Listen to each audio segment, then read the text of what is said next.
Il y a des gens qui ne se reconnaissent pas dans le slogan qui consiste à dire hey, les blancs, la vie des noirs compte.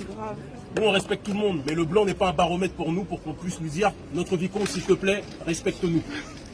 Si un blanc nous manque de respect, s'il nous marche dessus, on lui prendra la jambe et il n'aura plus de jambes par la suite. C'est comme ça qu'on fonctionne. Mais on n'est pas dans une démarche de dire hey, la vie des noirs compte. Nous sommes des êtres humains. On n'a pas besoin de baromètre de qui que ce soit pour qu'on soit des êtres humains. Dire cela ne signifie pas qu'on est opposé à qui que ce soit. On est solidaire de tous les prolétariats, tant qu'ils sont solidaires de nous autres aussi. D'accord? Les gilets jaunes, tant qu'il n'y a pas de négrophobie, ce sont nos frères de lutte, qu'on soit clair. Mais nous le précisons avec force, avec fermeté, la posture victimaire dans laquelle le néolibéralisme économique et sociétal, façon Joe Biden et son ami néo-marxisme, mais qui en réalité l'a rejoint, qui est à chaque fois j'oublie son nom, Bernie Sanders, c'est pas quelque chose dans lequel on se retrouve. Et de la même façon en France, on ne se reconnaît pas dans, soi-disant, comment dirais-je, cet intégrationnisme noir accompagné de Jean-Luc Mélenchon ou des Inrocks, etc. Il y a des gens qui ne veulent pas de mendicité. Il y a des gens parmi notre communauté qui veulent s'autodéterminer. Il y a des gens parmi notre communauté qui vous disent les brutalités policières. Et ils étaient très nombreux aux manifestations, il ne faut pas qu'on se trompe. Tous ceux qui sont partis manifester n'étaient pas des mendiants. Beaucoup qui sont partis manifester ne sont pas venus en disant on veut ça parce qu'on veut être intégré. Ils sont venus manifester parce qu'ils disaient on en a marre de la brutalité policière. Mais que l'on soit clair, il y a des gens qui ne veulent pas une mendicité vis-à-vis de la France. Ce qu'on veut, on l'obtiendra. Certains veulent s'organiser en tant que communauté et qui ne sont dans aucune démarche de victimisation. C'est la démarche dans laquelle nous sommes.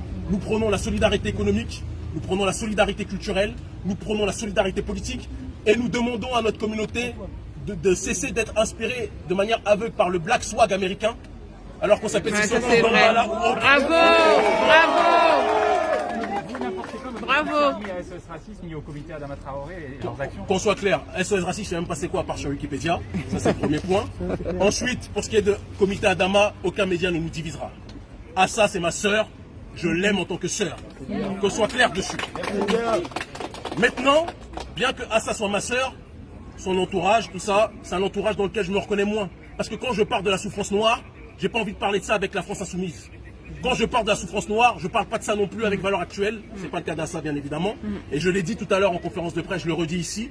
Nous ne sommes ni de gauche ni de droite, ni d'extrême gauche façon Mélenchon, ni d'extrême droite façon Soral. Nous sommes des afro-descendants et nous nous battons pour l'autodétermination. Du déboulonnement de certaines statues maintenant en France qui apparaissent. Ça dépend de quelle France vous parlez. Si vous parlez des Antilles, on valide à 1000%. Parce que, comment il s'appelle, Schulcher, il n'a rien à faire là. Schulcher, il est arrivé après c'est le médecin après la mort. Il est arrivé quand les nègres marrons se sont rebellés. Et il est venu greffer son nom en disant c'est lui qui a fait la justice. C'était un négrophobe. C'était un négrophobe et ce n'est pas notre ami. On n'est pas concerné par lui. Maintenant, on va être très clair aussi. Nous, on ne cherche pas à forcer les autres à transformer leurs héros en bourreaux. Colbert qui est devant votre statut, qui est devant votre Assemblée nationale, c'est votre héros à vous. Si vous voulez le garder, à la limite, j'ai envie de dire que c'est un avantage pour notre population. Parce que ça va nous permettre de nous rappeler chaque jour que cette République a pour héros des gens qui ont esclavagisé ou qui ont contribué à l'esclavage de notre peuple. Ouais, bravo. Vous attendez quelque chose de la part du gouvernement de la République? J'attends rien d'eux, on n'a jamais rien attendu d'eux. Maintenant, on est une génération qui a décidé de se servir. Partout, en Afrique, dans les Caraïbes, et la diaspora ici s'organisera aussi en tant que communauté et va se servir que vous le vouliez ou pas. Quand je dis vous, je ne parle pas de vous, vous êtes très sympathique. Je parle de l'oligarchie française de manière. Voilà. C'est moi qui vous remercie. Oui. Ça viendra tôt ou tard. Mais sans Macky Sall, si possible. C'est ça.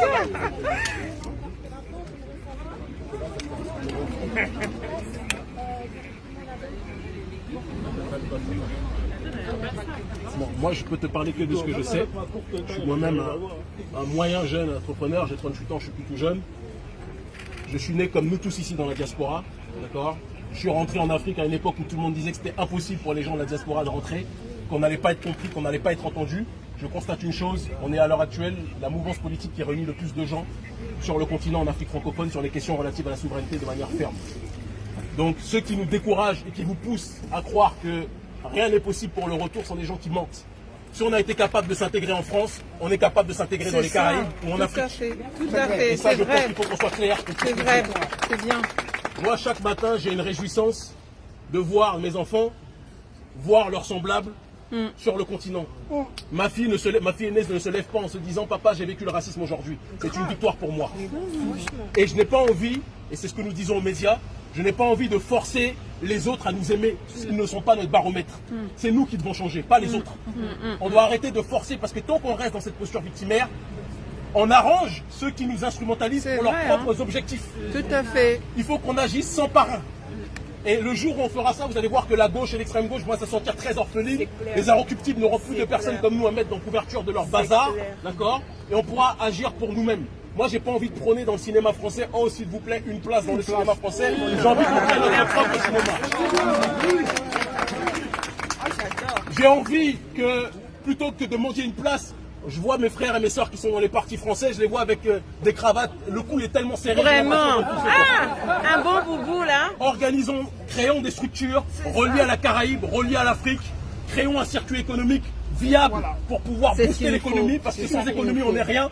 On est toujours là à crier pas de justice, pas de paix, mais si on n'a rien dans le portefeuille, dans 20 ans on va dire la même chose. Luther King a dit la même chose en 1950, on est aujourd'hui au 21e siècle, certains pensent qu'ils sont plus intelligents que King, je ne crois pas. Peut-être que la méthode de King n'était pas la bonne, même si je l'aime de toute mon âme. Son erreur a été de croire qu'il pouvait changer l'Occident. L'Occident s'est bâti, le système occidental s'est bâti sur l'esclavage et sur la négrophobie. Il faut qu'on puisse le dire. Et dire cela ne signifie pas que tous les Occidentaux sont racistes, parce que c'est faux.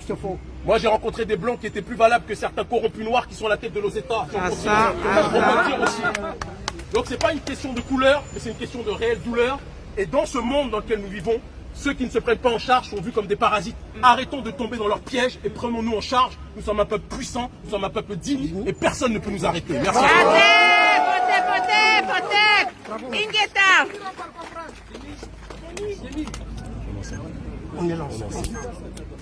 Je vous demande à chacun d'entre vous de vous tenir mobilisés, puisque le gouvernement français a fait l'erreur de me laisser rentrer. Oula, ça va chauffer. Peut-être qu'en été, il y aura peut-être quelques balades à certains endroits à suivre. Ah. Merci infiniment. Ouais. On est ensemble.